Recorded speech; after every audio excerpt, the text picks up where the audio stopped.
कल्पानं ती चिठ्ठी पर्समध्ये अगदी नीट घडी घालून ठेवून दिली. कल्पाला माहिती होतं की आदित्यला हे आवडणार नाही. म्हणजे तो अगदी काही विरोध करणार नाही, पण नापसंती मात्र नक्कीच दर्शवेल. कल्पानं रिक्षेला हात केला आणि रिक्षावाल्याला सांगितलं, MG रोड, आकांक्षा सोसायटी. कल्पा रिक्षात बसली. रिक्षावाल्यानं मीटर सुरू केला. पण आता मात्र कल्पाची ही अस्वस्थता वाढली. तिनं परत एकदा तो नाव, पत्ता लिहिलेला कागद बाहेर काढला आणि त्याच्यावरून नजर फिरवली. धनश्री पुरोहित, 3/11, आकांक्षा सोसायटी. फोन नंबर सुद्धा होता, पण फोनवरून विचारणार कसं? कल्पाला आता वाटायला लागलं, कशा असतील त्या? आपण करतोय हे बरोबर करतोय का? त्यांना काय वाटेल? त्यांना राग येईल का? त्या तयारही होतील का हकलून देतील घरातनं? धनश्री पुरोहित या नावाचा विचार करून कल्पा त्या कशा असतील याचा अंदाज बांधायचा प्रयत्न करायला लागली. वय वर्ष 50. क्षणभर कल्पाला वाटलं की मागे फिरावं, पण हा मागे फिरण्याचा क्षणभर डोकावलेला विचार तिनं मनातनं झटकून टाकला आणि ठरवलं, नाही, आता मागे फिरायचं नाही. जो निर्णय आपण घेतलाय तो अजिबात चुकीचा नाहीये. इतकं तरी पप्पांकरता आपण करायलाच हवं. मग कुणी काहीही म्हणो, लोकांना हसू देत, कितीही नावं ठेवू देत, आपण काही वाईट करत नाही होत. पप्पांकरता हे आपल्याला करायलाच हवं. आणि कल्पाला तिचे पप्पा आठवले. मग तिचा विचार अजूनच पक्का झाला. तिनं ठरवलं की हे करायचंच. एकटेच राहणारे पप्पा आठवले आणि कल्पाचे डोळे पाणावले. खर तर कोण, कुठला माणूस रक्ताचं नातं सुद्धा नाही, पण तो आपला बाप झाला. आपल्या आयुष्यातली वडिलांची कमतरता ह्या माणसानं पूर्ण करून टाकली. ती साधारण 6वीत असेल. आपल्या मैत्रिणींचं कुटुंब ती बघायची. आई, वडील, बहीण, भाऊ, किती छान वाटायचं तिला ते बघून. आणि स्वतःच्या घरी आल्यावर मात्र भकास आणि उदास वाटायचं. आई तिला पाळणा घरात ठेवून कामावर जायची. कल्पा तिथूनच शाळेत जायची आणि संध्याकाळी घरी. संध्याकाळी घर उदास असायचं. पप्पा नाहीयेत, पप्पा अपघातात गेले, असं कितीतरी वेळा प्रत्येक नवीन मैत्रिणीला कल्पाला सांगावं लागायचं. मग त्यांची आणि शिक्षकांची बिच्चारी असं बघणारी ती नजर. कल्पा अगदी 2 वर्षांची असताना तिचे वडील वारले होते. ती मोठी होत होती तेव्हा तिला फार कुतूहल वाटायचं, पप्पा या इतर मैत्रिणींच्या घरातील माणसांविषयी. आणि एक दिवस कल्पाला जाणवायला लागलं की काहीतरी चाललंय घरामध्ये. मावशी, आजी आता वरचेवर घरी येतात आणि खूप वेळ गंभीरपणे हळू आवाजात बोलत असतात. आणि आपण तिकडे गेलो की त्या गप्पच बसतात. एक दिवस कल्पाला तिच्या मावशीनं हाक मारून बसवलं आणि तिच्या आईच्या लग्नाबद्दल मावशी तिच्याशी बोलली. खूप समजावलं मावशीनं कल्पाला. कल्पाला खूप विचित्र वाटलं, पण मनातनं खूप आनंद सुद्धा झाला. तिला वाटलं की आता आपल्यालाही पप्पा असणार. तिला मावशीला आणि आईला सांगावंसं वाटलं की तुम्ही मला आईनं दुसरं लग्न का करावं हे इतकं समजावत बसू नका. मला चालेल, नाही मला आवडेल, कारण मला सुद्धा पप्पा हवेत. पण कल्पा बोलली काहीच नाही. नुसतं मानेनं हो हो म्हणत राहिली. मग आईनंच तिला पप्पांचं नावही सांगितलं, विनय कुलकर्णी. दुसऱ्या दिवशी संध्याकाळी ते विनय आणि त्यांचे कोणीतरी नातेवाईक घरी आले. कल्पानं त्यांना पाहिलं आणि कल्पाला मनातून खूप आनंद झाला. ते अगदी तसेच होते जसा ती पप्पांबद्दल विचार करायची. त्यांनीही तिला पहिल्या भेटीतच सांगितलं की तू मला पप्पाच म्हणत जा. मग त्यांनी तिच्याबरोबर छान गप्पा मारल्या, तिच्या आवडीनिवडी विचारल्या, तिला मोठेपणी कोण व्हायचंय हे सुद्धा विचारलं.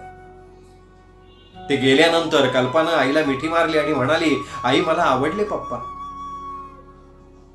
महिन्याभरात त्यांचं लग्न झालं आणि मग त्या दोघी पप्पांच्या घरी राहायला गेल्या. कल्पानं अगदी आनंदानं तिच्या मम्मी पप्पांच्या नवीन नात्याचं स्वागत केलं. आता तिला तिच्या इतर मैत्रिणींप्रमाणे तिचं घर वाटायला लागलं होतं. पप्पा तिचा अभ्यास घ्यायचे. तिचा 10वीचा अभ्यास सुद्धा पप्पांनी घेतला. तिचं करिअर, तिनं कुठे ऍडमिशन घ्यायची हे सगळं ठरवताना करताना पप्पांनी अगदी मनापासून तिला साथ दिली. इतकी की कल्पनाही विसर पडला की ह्या माणसाचं आणि आपलं रक्ताचं नातं नाहीये. तिचं लग्न ठरवताना सुद्धा पप्पांनी तिच्या अटीप्रमाणे चांगल्यात चांगलं स्थळ शोधलं. आदित्य बरोबर कल्पाचं लग्न झालं. आदित्यही म्हणाला की ह्या माणसाचं आणि तुझं रक्ताचं नातं नाही याच्यावर विश्वासच बसत नाहीये. तुम्ही बापलेक दिसायला सुद्धा सारखेच लागलात. तू तुझ्या आईपेक्षाही अगदी रक्ताचं नातं नसूनही पप्पांसारखी आहेस. कल्पाच्या लग्नानंतर वर्षभरानं तिची आई गेली, अगदी अचानक हार्ट फेल होऊन. मग ती पप्पांना घेऊन आपल्या घरी आली. पप्पा, आता तुम्ही इथेच राहायचं कायमचं, असं अगदी तिनं हट्टानं सांगितलं. पण पप्पांनी काही ऐकलं नाही. काही दिवस कल्पाकडे राहून ते परत आपल्या घरी एकटे राहायला लागले. तिचं घर एका टोकाला तर पप्पा दुसऱ्या टोकाला राहायचे. नोकरीमुळे तिला वरच्यावर भेटायला जाणं सुद्धा जमत नव्हतं आणि पप्पा काही केल्यात तिच्याकडे राहायला यायला तयार नव्हते. ती जेव्हा जेव्हा पप्पांना भेटायला जायची तेव्हा मात्र तिच्या डोळ्यात पाणी यायचं. त्यांचं ते एकट्यानं राहणं, पोळी भाजी केंद्रातून पोळी भाजीच्या त्या पिशव्या आणणं, कधीतरी ब्रेड आणणं, एकट्यानं चहा करून पिणं, इतक्या मोठ्या घरात एकट्याने वावरणं, घराचं घरपणच नाहीसं झालेलं होतं. पप्पा डायरी लिहित. कल्पाला खरं तर फार वाईट वाटत होतं त्यांची डायरी नकळत वाचताना. पण तरी कल्पानं ती डायरी वाचली. तिला वाटलं की त्या डायरीमुळे तरी त्यांचं मन कळेल आपल्याला. विशेष असं काही नव्हतं, पण पप्पांनी काही कविता केल्या होत्या. त्या कविता वाचून कल्पाला रडूच कोसळलं.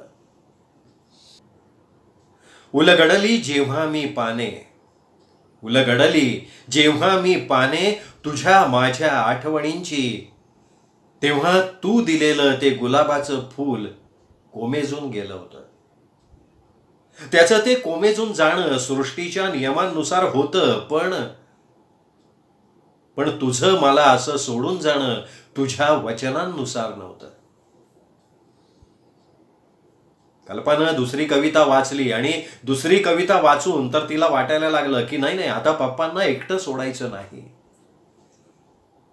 सर्वत्र उत्साह दिसत आहे दिवाळीचा, सर्वत्र उत्साह दिसत आहे दिवाळीचा, आनंद दिसत आहे या सणाचा. फटाक्यांचे आवाज, हास्यांचे आवाज, अनारांच्या चांदण्या, कंदिलाचा झगमगाट. आणि या इथे माझ्या भोवती आहे शांततेचा आवाज, खोल गंभीर शांतता. जो आवाज फक्त मलाच ऐकू येतोय. किती गंभीर, हृदय पोखरणारा शांततेचा आवाज. कल्पाला जाणवलं की पप्पा फार एकटे आहेत. त्यांना सोबत हवी आहे, पण सोबत मिळणार तरी कशी? कल्पानं खूप आग्रह केला, पण पप्पा काही तिच्याकडे राहायला यायला तयार झाले नाहीत. कल्पा आदित्य बरोबर सुद्धा बोलली, पण तो तरी दुसरं काय सुचवणार? तिला काहीही केल्या चैन पडत नव्हतं. पुन्हा पुन्हा त्या कवितांच्या ओळी मनात पिंगा घालत होत्या. त्या एकटेपणाच्या कविता, उदास कवितांच्या ओळी. आणि एकदम तिच्या मनात विचार आला, पप्पा तिसरं लग्न करतील? त्यांची पहिली बायको ब्रेन ट्यूमरनं गेली आणि त्यांनी दुसरं लग्न केलं. आणि दुसरी बायको म्हणजे माझी आई अचानक हार्टफेलनं गेली. आता पुन्हा पप्पा एकटे पडलेत. ते लग्न करतील का पुन्हा? आणि हाच विचार हळूहळू बळावायला लागला. आदित्य बरोबर ती बोलली तर तो म्हणाला, हे बघ कल्पना चांगली आहे, पण इकडे असं कोण मिळणार? अगं लोक हे सहजपणे स्वीकार करणार नाहीत. असं म्हणून आदित्यनं विषय तिथे संपवला. पण कल्पाच्या मनात मात्र हा विचार बाळावायला लागला. वाटलं हे असं एकटं राहण्याची शिक्षा का म्हणून भोगायची पप्पांनी. त्यांची साठी जवळ आली म्हणून काय कोणी साथीदार शोधायचा हक्क नाहीये त्यांना. एकतर एकटं राहायचं किंवा मुलांच्या बरोबर, मुलांच्या संसारात. म्हणजे मुलांच्या संसारात आपल्याला सोबत आहे असं समाधान मानत राहायचं त्यांनी. हे दोनच ऑप्शन्स आहेत त्यांच्याकडे फक्त. असे कितीतरी या वयातले आई वडील असतील जे एकटे आहेत, ज्यांना सोबतीची गरज आहे. पण या वयात लग्नाचा विचार करणारे अगदी एका हाताच्या बोटावर मोजण्या इतके असू शकतील. आदित्य म्हणतो ते बरोबरच आहे. पण कल्पानं ठरवलं एका हाताच्या बोटावर मोजण्या इतके का होईना पण असतील ना. त्यांचा आपण विचार करायला काय हरकत आहे. जे एकटेच आहेत, ज्यांना सोबतीची गरज आहे आणि तरी ते एकटेच राहत आहेत, अशी माणसं कुठे भेटतील आपल्याला. पप्पा तर घर सोडून कुठे जायला तयार नाहीत. ना आश्रमात, ना एखाद्या संस्थेत, ना माझ्या घरी सुद्धा. एकटेच राहतात ते. इतक्या मोठ्या घरात एकटेपणा कवटाळत राहतात. त्यांना गरज आहे सोबतीची. त्यांना विचारलं तर लग्नाबद्दल, पप्पांना विचारलं तर लग्नाबद्दल, पप्पांना आवडेल का राग येईल. शेवटी तिनं ठरवलं की विचारून बघायला काय हरकत आहे. आणि त्यांना लग्नाबद्दल विचारायचंच असं ठरवून एकदा ती पप्पांच्याकडे गेली. विषय नाजूक होता. तिला फार विचित्रही वाटत होतं, पण तरी सुद्धा धीर करून तिनं पप्पांना विचारलंच. आणि खूप विचार करून पप्पा हो म्हणाले. कल्पाला खूप आनंद झाला. पण समोर हा प्रश्न होता की असं स्थळ मिळणार कुठे आणि विचारायचं कोणाला, कसं. वाटलं matrimonial.com, पण रद्द केला तिने तो विचार. तो विचार तिने रद्द केला आणि ठरवलं की आधी ओळखी पाळखीच्या लोकांबरोबर या विषयावर सहजपणे बोलून बघू. तिनं ऑफिसमधल्या जवळच्या 2-3 मैत्रिणींच्या बरोबर हा विषय बोलून बघितला. आणि तिच्या एका मैत्रिणीनं तिच्या ओळखीच्या एकीचा नाव, पत्ता, फोन नंबर दिला. आणि इतकंच सांगितलं की या धनश्री पुरोहित नवीन विचारांच्या आहेत, एकट्या आहेत, त्या बहुतेक तयार होतील लग्नाला. बस इतक्याच माहितीच्या जोरावर आज कल्पा या पत्त्यावर त्यांना भेटायला निघाली होती. तिच्या हृदयातली धडधड वाढतच होती. रिक्षा MG रोडला लागली. ती कॉलनी जवळ आली आणि शेवटी गेटच्या जवळ येऊन रिक्षा थांबली. कल्पानं रिक्षावाल्याला पैसे दिले आणि क्षणभर कॉलनीत नजर फिरवली. तिला फार विचित्र वाटत होतं, पण तिचा निर्णयही पक्का होता. धनश्री पुरोहित त्या कशा असतील, त्यांचा मुलगा, सून, नातवंड कसे असतील, ते आत्ता घरात असतील का, त्यांचं मत काय असेल, मुळात त्या स्वतः तयार होतील का. त्यांची मतं पुढारलेली आहेत इतकंच फक्त कळलंय आपल्याला, पण प्रत्यक्षात त्या स्वतः तरी तयार असतील का लग्नाला. असंख्य प्रश्नांनी कल्पाच्या मनात काहूर माजलं होतं.